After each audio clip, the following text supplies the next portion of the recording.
Chapitre 24. Visite chez Hurel. La calèche découverte et le fatillon pour 2 heures, dit Élisa au cocher de madame de Fleurville. Tout le monde sort donc à la fois aujourd'hui. Oui, madame vous fait demander si vous savez le chemin pour aller au village d'Aube. Aube? Attendez donc, n'est-ce pas de l'autre côté de l'Aigle, sur la route de Saint-Hilaire? Élisa. Je crois que oui, mais informez-vous-en avant de vous mettre en route. Ces demoiselles se sont perdues l'autre jour à pied. Il ne faudrait pas qu'elles se perdent aujourd'hui en voiture. Le cocher prit ses renseignements près du garde Nicaise, et quand on fut prêt à partir, les deux cochers n'hésitèrent pas sur la route qu'il fallait prendre. Le pays était charmant. La vallée de l'Aigle est connue par son aspect animé, vert et riant. Le village d'Aube est sur la grande route. La maison d'Hurel était presque à l'entrée du village. Ces dames se la firent indiquer. Elles descendirent de voiture et se dirigèrent vers la maison du boucher. Tout le village était aux portes. On regardait avec surprise ces deux élégantes voitures et l'on se demandait quelles pouvaient être les belles dames et ces jolies demoiselles qui entraient chez Hurel. Le brave homme ne fut pas moins surpris. Sa femme et sa fille restaient la bouche ouverte, ne pouvant croire qu'une si belle visite fût pour eux. Hurel ne reconnaissait pas les enfants, qu'il avait à peine entrevus dans l'obscurité. Il ne pensait plus à son aventure de la forêt. Ces dames veulent-elles faire une commande de viande? Demanda Hurel. J'en ai de la bien fraîche, du mouton superbe, du bœuf, du... Merci, mon brave Hurel, interrompit en souriant madame de Rosebourg. Ce n'est pas pour cela que nous venons, c'est pour acquitter une dette. Une dette? Madame ne me doit rien. Je ne me souviens pas d'avoir livré à madame ni mouton, ni bœuf, ni... Non, pas de mouton, ni de bœuf, mais deux petites filles que voici, et que vous avez trouvées dans la forêt. Hurel riant. Bah! Ce sont là ces petites demoiselles que j'ai cueillies sur un arbre. Pauvres petites! Elles étaient dans un état à faire pitié. Eh, mes mignonnes, vous n'avez plus envie d'arpenter la forêt, pas vrai? Marguerite. Non, non. Sans vous, mon cher monsieur Hurel, nous serions certainement mortes de fatigue, de terreur et de faim. Aussi, maman, madame de Fleurville et nous, nous venons toutes vous remercier. Marguerite, en achevant ces mots, s'approcha de Hurel et se dressa sur la pointe des pieds pour l'embrasser. Le brave homme l'enleva de terre, lui donna un gros baiser sur chaque joue et dit C'eût été dommage de vous laisser périr une gentille et bonne demoiselle comme vous. Et comme ça, vous aviez donc bien peur? Oh oui, bien peur, bien peur. On entendait marcher, craquer, souffler. Hurel riant. Ah bah, tout ça est terrible pour de belles petites demoiselles comme vous, mais pour des gens comme nous, on n'y fait pas seulement attention. Mais asseyez-vous donc, mesdames. Victorine, donne donc des chaises, apporte du cidre, du bon. Victorine était une jolie jeune fille de 18 ans, fraîche, aux yeux noirs. Elle avança des chaises. Tout le monde s'assit. On causa, on but du cidre à la santé d'Hurel et de sa famille. Au bout d'une demi-heure, madame de Rosebourg demanda l'heure. Hurel regarda à son coucou. Il n'est pas loin de 4 heures, dit-il. Mais le coucou est dérangé. Il ne marque pas l'heure juste. Madame de Rosebourg tira de sa poche une boîte qu'elle donna à Hurel. Je vois, mon bon Hurel, dit-elle, que vous n'avez de montre ni sur vous ni dans la maison. En voilà une que vous voudrez bien accepter, en souvenir des petites filles de la forêt. Merci, madame, répondit Hurel. Vous êtes en vérité trop bonne, ça ne méritait pas. Il venait d'ouvrir la boîte et s'arrêta muet de surprise et de bonheur à la vue d'une belle montre en or, avec une longue et lourde chaîne également en or. Hurel avec émotion. Ma bonne chère dame, c'est trop beau, vrai, je n'oserais jamais porter une si belle chaîne et une si belle montre. Madame de Rosebourg, portez-les pour l'amour de nous, et songez que c'est encore moi qui vous serai redevable, car vous m'avez rendu un trésor en me ramenant mon enfant, et ce n'est qu'un bijou que je vous donne. Se tournant ensuite vers madame Hurel et sa fille, vous voudriez bien aussi accepter un petit souvenir. Elle leur donna à chacune une boîte qu'elles s'empressèrent d'ouvrir. À la vue de belles boucles d'oreilles et d'une broche en or et en émail, elles devinrent rouges de plaisir. Toute la famille fit à madame de Rosebourg les plus vifs remerciements. Ces dames et les enfants remontèrent en voiture, entourés d'une foule de personnes qui enviaient le bonheur des Hurel et qui bénissaient l'aimable bonté de madame de Rosebourg.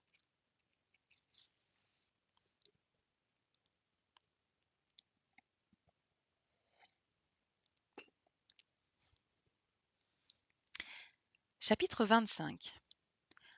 Un événement tragique. Quelque temps se passa depuis cette visite à Hurel. Il était venu de temps en temps au château quand ses occupations le lui permettaient. Un jour, que l'on attendait dans l'après-midi, Élisa proposa aux enfants d'aller chercher des noisettes le long des haies pour en envoyer un panier à Victorine Hurel. Elles acceptèrent avec empressement et, emportant chacune un panier, elles coururent d'un côté d'une haie de noisetiers. Pendant qu'Élisa travaillait, elles remplirent leurs paniers, puis elles se réunirent pour voir laquelle en avait le plus.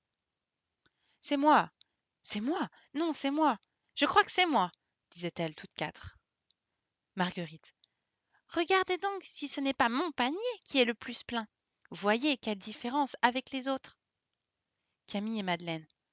C'est vrai. Sophie. Bah, j'en ai tout autant, moi. Pas du tout. J'ai un tiers de plus. Sophie, avec humeur. Laisse donc, quelle sottise. Tu veux toujours avoir fait mieux que tout le monde. Ce n'est pas pour faire mieux que les autres, c'est parce que c'est la vérité. Et toi, tu te fâches parce que tu es jalouse.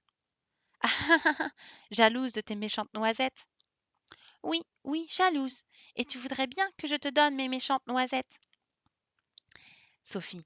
Tiens, voilà le cas que je fais de ta belle récolte. Et en disant ces mots, et avant qu'Élisa et les petites eussent le temps de l'en empêcher, elle donna un coup de poing sous le panier de Marguerite, et toutes les noisettes tombèrent par terre. Marguerite poussant un cri. Mes noisettes! Mes pauvres noisettes! Camille et Madeleine jetèrent à Sophie un regard de reproche et s'empressèrent d'aider Marguerite à ramasser ses noisettes. Camille. Tiens, ma petite Marguerite, pour te consoler, prends les miennes. Madeleine. Et les miennes aussi. Les 3 paniers seront pour toi. Marguerite, qui avait les yeux un peu humides, pardon, qui avait les yeux un peu humides, les essuya et embrassa tendrement ses bonnes petites amies. Sophie était honteuse et cherchait un moyen de réparer sa faute. Prends aussi les miennes, dit-elle en présentant son panier et sans oser lever les yeux sur Marguerite. Merci, mademoiselle, j'en ai assez sans les vôtres. Marguerite, dit Madeleine, tu n'es pas gentille. Sophie, en t'offrant ses noisettes, reconnaît qu'elle a eu tort. Il ne faut pas que tu continues à être fâchée. Marguerite regarda Sophie un peu en dessous, ne sachant trop ce qu'elle devait faire. L'air malheureux de Sophie l'attendrissait un peu, mais elle n'avait pas encore surmonté sa rancune. Camille et Madeleine les regardaient alternativement. Camille. Voyons, Sophie, voyons. Marguerite. Embrassez-vous. Tu vois bien, toi, Sophie, que Marguerite n'est plus fâchée. Et toi, Marguerite, tu vois que Sophie est triste d'avoir eu de l'humeur. Sophie. Chère Camille, je vois que je resterai toujours méchante. Jamais je ne serai bonne comme vous. Vois comme je m'emporte facilement, comme j'ai été brutale envers la pauvre Marguerite. N'y pense plus, ma pauvre Sophie. Embrasse-moi, et soyons bonnes amies, comme nous le sommes toujours. Quand Marguerite et Sophie se furent embrassées et réconciliées, ce qu'elles firent de très bon cœur, Camille dit à Sophie. Ma petite Sophie, ne te décourage pas. On ne se corrige pas si vite de ses défauts. Tu es devenue bien meilleure que tu ne l'étais en arrivant chez nous, et chaque mois, il y a une différence avec le mois précédent. Je te remercie, chère Camille, de me donner du courage, mais dans toutes les occasions où je me compare à toi et à Madeleine, je vous trouve tellement meilleure que moi. Madeleine l'embrassant. Tais-toi, tais-toi, ma pauvre Sophie, tu es trop modeste, n'est-ce pas, Marguerite? Non, je trouve que Sophie a raison. Elle et moi, nous sommes bien loin de vous valoir. Camille. Ah ah ah, quelle modestie! Bravo, ma petite Marguerite, tu es plus humble que moi. Tu vaux mieux que moi. Marguerite, très sérieusement. Camille, aurais-tu fait la sottise que nous avons commise l'autre jour en allant dans la forêt? Camille, embarrassée. Mais je ne sais, peut-être aurais-je. Marguerite, avec vivacité. Non, non, tu ne l'aurais pas fait. Et te serais-tu querellée avec Sophie, comme je l'ai fait le jour de la fameuse scène des cerises? Camille, embarrassée. Mais il y a un an de cela. À présent, tu. Marguerite, avec vivacité. Il y a un an, il y a un an. C'est égal. Tu ne l'aurais jamais fait. Et tout à l'heure, Aurais-tu renversé mon panier comme l'a fait Sophie? Aurais-tu boudé comme je l'ai fait? Tu ne réponds pas. Tu vois bien que tu es obligé de convenir que toi et Madeleine, vous êtes meilleurs que nous.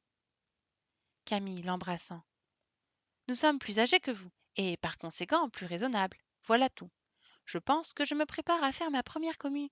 Pense donc que je me prépare à faire ma première communion l'année prochaine. Donc, première communion, elle doit avoir genre 11-12 ans. Je sais pas exactement quand est-ce que tu fais sa première communion, mais ça doit être en CM2 maintenant. Donc ouais, ça doit être dans les 11-12 ans, j'imagine. Et moi, mon Dieu, quand serai-je digne de la faire? Camille. Quand tu auras mon âge, chère Sophie, ne te décourage pas. Chaque journée te rend meilleure. Parce que je la passe près de vous. Marguerite. J'entends une voiture. C'est maman et madame de Fleurville qui rentrent de leur promenade. Allons leur demander si elles n'ont pas rencontré Hurel. Élisa, Élisa, nous rentrons. Élisa se leva et suivit les enfants, qui coururent à la maison. Elles arrivèrent au moment où les mamans descendaient de voiture. Eh bien, maman, avez-vous rencontré Hurel? Va-t-il venir bientôt? Nous avons cueilli un grand panier de noisettes que nous lui donnerons pour Victorine. Madame de Rosebourg. Nous ne l'avons pas rencontré, chère petite, mais il ne peut tarder. Il vient en général de bonne heure. Les mamans rentrèrent pour ôter leurs chapeaux. Les petites attendaient toujours. Sophie et Marguerite s'impatientaient. Camille et Madeleine travaillaient. C'est trop fort, dit Sophie en tapant du pied. Voilà 2 heures que nous attendons, et il ne vient pas. Il ne se gêne pas vraiment. Nous devrions ne pas lui donner de noisettes. Marguerite. Oh, Sophie, pauvre Hurel, il est très ennuyeux de nous faire attendre si longtemps, c'est vrai, mais ce n'est peut-être pas sa faute. Pas sa faute, pas sa faute. Pourquoi fait-il dire qu'il viendra à midi, qu'il nous apportera des écrevisses? Et voilà qu'il est 2 heures. Un homme comme lui ne devrait pas se permettre de faire attendre des demoiselles comme nous. Marguerite vivement. Des demoiselles comme nous ont été bien heureuses de le rencontrer dans la forêt. Un homme comme lui, mademoiselle. C'est très ingrat ce que tu dis là. Madeleine. Marguerite, Marguerite, voilà que tu t'emportes encore. Ne peux-tu pas raisonner Sophie sans lui dire des choses désagréables? Mais enfin, pourquoi Sophie attaque-t-elle ce pauvre Hurel? Sophie piquée. Je n'ai pas attaqué, mademoiselle. Je suis seulement ennuyée d'attendre. Et je m'en vais chez moi apprendre mes leçons. J'aime encore mieux travailler que de perdre mon temps à attendre cette Hurel. Entends-tu? Entends-tu, Madeleine, comme elle parle de cet excellent Hurel? Si j'étais à sa place, je ne donnerais pas les écrevisses qu'il nous a promises. Et. Oh, mais. Oh, le voilà! Voilà son cheval qui arrive. En effet, le cheval d'Hurel s'apprêtait devant le perron. Il était ruisselant d'eau et paraissait fatigué. Camille. Où est donc Hurel? Comment son cheval vient-il tout seul? Madeleine. Hurel est sans doute descendu pour ouvrir et refermer la barrière et le cheval aura continué tout seul? Marguerite. Mais regarde, comme il a l'air fatigué. C'est qu'il a fait une longue course. Sophie. Mais pourquoi est-il si mouillé? C'est qu'il aura traversé la rivière. Les enfants attendirent quelques instants. Ne voyant pas venir Hurel, elles appelèrent Élisa. Élisa, dit Camille, veux-tu venir avec nous à la rencontre d'Hurel? Voici son cheval qui est arrivé, mais sans lui. Élisa descendit, regarda le cheval. C'est singulier, dit-elle, que le cheval soit venu sans son maître. Et dans quel état ce pauvre animal? Venez, enfants, allons voir si nous rencontrons Hurel, pourvu qu'il ne soit pas arrivé un malheur, se dit-elle tout bas. Elles se mirent en marche précipitamment, en prenant le chemin qu'avait dû suivre le cheval. À mesure qu'elles avançaient, l'inquiétude les gagnait. Elles redoutaient un accident, une chute. En approchant de la grande route qui bordait la rivière, elles virent un attroupement assez considérable. Élisa, prévoyant un malheur, arrêta les enfants. N'avancez pas, mes chères petites. Laissez-moi voir la cause de ce rassemblement. Je reviens dans une minute. Les enfants restèrent sur la route pendant qu'Élisa se dirigeait vers un groupe qui causait avec animation. Messieurs, dit-elle en s'approchant, pouvez-vous me dire quelle est la cause de ce mouvement extraordinaire que j'aperçois là-bas, sur le bord de la rivière? Un ouvrier. C'est un grand malheur qui vient d'arriver, madame. on a trouvé dans la rivière le corps d'un brave boucher nommé Hurel. Élisa. Hurel. Pauvre Hurel, nous l'attendions. Il venait au château. Mais est-il réellement mort? N'a-t-il aucun espoir de le sauver? Hélas non, madame. Le médecin a essayé pendant 2 heures de le réanimer, et il n'a pas fait un mouvement. Que faire maintenant? Comment apprendre ce malheur à sa femme? Il y a de quoi la tuer, la pauvre créature. Élisa. Mon Dieu, quel malheur! Je ne sais quel conseil vous donner, mais il faut que j'aille rejoindre mes petites qui passaient au-devant de ce pauvre Hurel et que j'ai laissé sur le chemin. Élisa se retourna en courant près des enfants, qu'elle trouva où elle les avait laissés, malgré leur impatience d'apprendre quelque chose sur Hurel. Sa pâleur et son air triste les préparèrent à une mauvaise nouvelle. Toutes à la fois demandèrent ce qu'il y avait. Pourquoi tout ce monde, Élisa? Sait-on ce qu'il est devenu? Mes chers enfants, nous n'avons pas besoin d'aller plus loin pour avoir de ces nouvelles. Pauvre homme, il lui est arrivé un accident, un terrible accident. Marguerite avec terreur. Quoi? Quel accident? Est-il blessé? Pique-cela, ma bonne Marguerite. Le pauvre homme est tombé dans l'eau et... Camille. Parle donc, Élisa. Quoi? Serait-il noyé? Tout juste. On a retiré son corps de l'eau il y a 2 heures. Sophie. Ainsi, pendant que je l'accusais si injustement, le malheureux homme était déjà mort? Marguerite. Tu vois bien, Sophie, que ce n'était pas sa faute. Pauvre Hurel, quel malheur! Les enfants pleuraient. Élisa leur raconta le peu de détails qu'elle savait et leur conseilla de revenir à la maison. Nous informerons ces dames que ce malheureux événement, elles trouveront peut-être le moyen d'adoucir le chagrin de la pauvre femme Hurel. Nous autres, nous ne pouvons rien, ni pour le mort, ni pour ce qui reste. Camille. Aussi, Élisa, nous pouvons prier le bon Dieu pour eux, lui demander d'admettre le pauvre Hurel dans le paradis et de donner à sa femme et à ses enfants la force de se résigner et de souffrir sans murmure. Marguerite. Bonne Camille, tu as toujours de nobles et pieuses pensées. Oui, nous prierons pour eux. Madeleine. Et nous demanderons à maman de faire dire des messes pour Hurel. Tout en pleurant, elles arrivèrent au château et entrèrent au salon. Ni l'une ni l'autre ne pouvaient parler. Leurs larmes coulaient malgré elles. Madame de Fleurville et Madame de Rosebourg, étonnées et peinées de ce chagrin, leur adressaient vainement une foule de questions. Enfin, Madeleine parvint à se calmer et raconta ce qu'elle venait de voir et d'entendre. Les mamans partagèrent le chagrin de leurs enfants et, après avoir discuté sur ce qu'il y avait de mieux à faire, elles se mirent en route pour aller voir par elles-mêmes s'il n'y avait aucun espoir de rappeler Hurel à la vie. Elles revinrent peu de temps après et se virent entourées des petites, impatientes d'avoir quelques nouvelles consolantes. Camille. Eh bien, chère maman, eh bien, y a-t-il quelque espoir?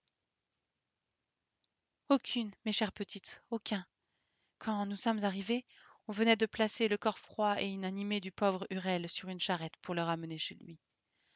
Un de ses beaux-frères et une sœur de madame Hurel sont partis en avant pour la préparer à cet affreux malheur. Demain se fera l'enterrement. Après-demain, nous irons, madame de Rosebourg et moi, offrir quelques consolations à la femme Hurel et voir si elle n'a pas besoin d'être aidée pour vivre. Sophie. Mais ne va-t-elle pas continuer la boucherie comme faisait son mari? Je ne pense pas. Pour être boucher, il faut courir le pays, aller au loin chercher des veaux, des moutons, des bœufs. Et puis une femme ne peut pas tuer ces pauvres animaux. Elle n'en a ni la force ni le courage. Camille. Et son fils Théophile, ne peut-il pas remplacer son père? Non, parce qu'il est garçon boucher à Paris, et qu'il est encore trop jeune pour diriger une boucherie. Pendant le reste de la journée, on ne parla que du pauvre Hurel et de sa famille. Tout le monde était triste. Le surlendemain, ces dames montèrent en voiture pour aller à Aube visiter la malheureuse veuve. Elles restèrent longtemps absentes. Les enfants guettaient leur retour avec anxiété, et, au bruit de la voiture, elles coururent sur le perron. Eh bien, chère maman, comment avez-vous trouvé les pauvres Hurel? Comment est Victorine? Pas bien, chère petite. La pauvre femme est dans un désespoir qui fait pitié et que je n'ai pu calmer. Elle pleure jour et nuit et elle appelle son mari qui est auprès du bon Dieu. Victorine est désolée et Théophile n'est pas encore de retour. On lui a écrit de revenir. Madeleine, ont-ils de quoi vivre? Tout au plus, les gens qui doivent de l'argent à Hurel ne s'empressent pas de payer, et ceux auxquels ils devaient veulent être payés tout de suite et menacent de faire vendre leur maison et leurs petites terres. Sophie, je crois que nous pourrions leur venir en aide en leur donnant l'argent que nous avons pour nos menus plaisirs. Nous avons chacune 2 francs par semaine. En donnant 1 franc, cela fera 4 par semaine et 16 francs par mois. Ce serait assez pour leur pain du mois. Camille bat à Sophie. Tu vois, Sophie, l'année dernière, tu n'aurais jamais eu cette bonne idée. Madeleine. Sophie a raison, c'est une excellente idée. Vous nous permettez, n'est-ce pas, maman, de faire cette petite pension à Mère Hurel? Madame de Fleurville les embrassant. Certainement, mes chères petites filles. Vous êtes bonnes et charitables, toutes les 4. Sophie, tu n'auras bientôt rien à envier à tes amis. Enchantées de la permission, les 4 amies coururent demander leur bourse à Élisa et remirent chacune 1 franc à madame de Fleurville, qui les envoya à la mère Hurel en y ajoutant 100 francs. Elles continuèrent à lui envoyer chaque semaine bien exactement leurs petites épargnes. Elles y ajoutaient quelquefois un jupon ou une camisole qu'elles avaient faite elles-mêmes, ou bien des fruits ou des gâteaux dont elles se privaient avec bonheur pour offrir un souvenir à la pauvre femme. Madame de Rosebourg et madame de Fleurville y joignaient des sommes plus considérables. Grâce à ces secours, ni la veuve ni la fille d'Hurel ne manquèrent du nécessaire.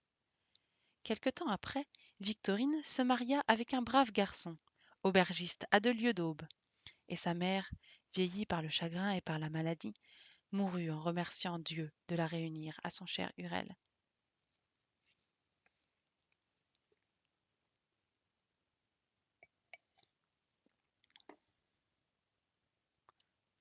C'est bizarre de voir ce genre de topic, ouais, de choses abordées dans un livre pour enfants.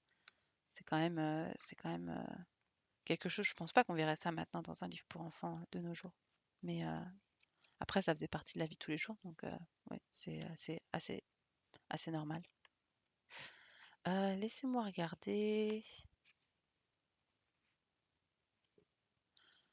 Je pense qu'on va s'arrêter là et je pense effectivement que la prochaine fois, ce sera la dernière fois et qu'on aura